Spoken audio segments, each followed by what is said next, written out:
Mislim, da situacija pri nas je zaskrbljujoča.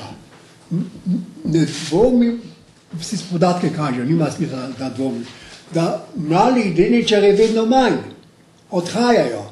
Poglejte družbe, velike družbe, koliko so imele delničarjev pred 2-3 leti in koliko zdaj.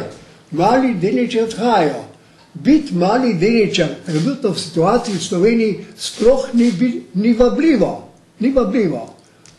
Kupiš malo delnico, dvomim, da jo dokupi. V glavnem se prodajajo delnice, ali pa mogoče nekdo proda pa kupi, ampak da bi nov kapital prišel.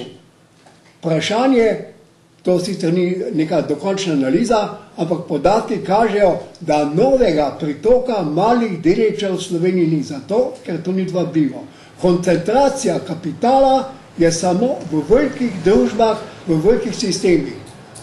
Kapital, s katerim bi mi mali delničarji razpolagali, ne priteka znova v podjetja, ne kroži, ampak se porablja za potrošnjo, se porablja za druge stvari, ne pa za delnice. Zato, predvsem zato, ker biti mali delničar trenutno zdaj ni vabljivo. To srečanje mednarodno naj bi pokazalo, da je biti mali delničar vabljivo po svetu, ne pa pri nas. Če bi dodal samo nekaj. Pri nas danes, ko govorim o koncentraciji kapitala, to enačimo z koncentracijo lastništva. In v tem je velika zmota.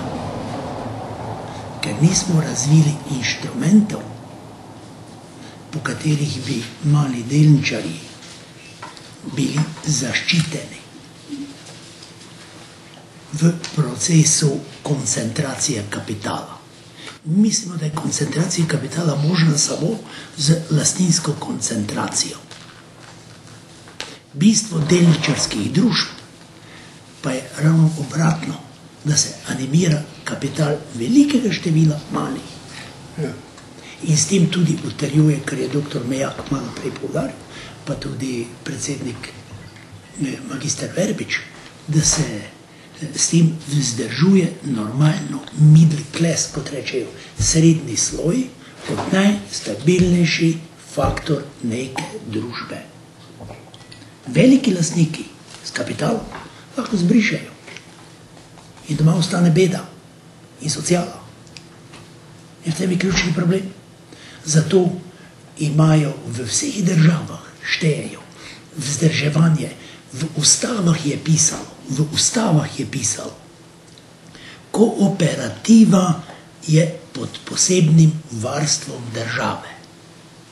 In politika danes pri drugih narodih se vodi, da je mali delničar pod posebno zaščito države. Pri nas je žal obratno. Zahvaljujoč prav Vseslovenskemu združenju malih delničarjev se v zadnjem letu malo spreminja. Vprašanje je seveda nadaljnjega trenda. Kaj to konsekventno pomeni, pa je stvar časa. Hvala.